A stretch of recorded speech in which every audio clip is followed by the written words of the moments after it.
گایز حالتون چطوره رفقا؟ نپتون با اسپرایت بریم امتحانش کنیم. آقا خداییش این دیگه خود سمه. امروز امداد غیبی نداریم. تازه دارم براش تنگ میشه. بذار تا قبل اینکه بفهمم هدفی میتونم بخورم.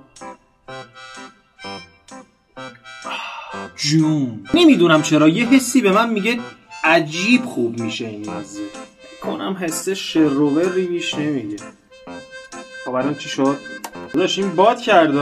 خب دوستان فکر کنم بیشتر از این تغییر رنگ نمیده چون 5-6 دقیقه است دارم هم میزنم. همونطور که گفتم فکر کنم مزهش خوب شه. تا امتحان نکنیم نمیفهمیم. قبل اینکه بریم امتحانش کنیم ساب کن، لایک کن، نظرتو برام کامنت کن. شاید ویدیو بعدی کامنت خودت باشه رفیق. سلامتی.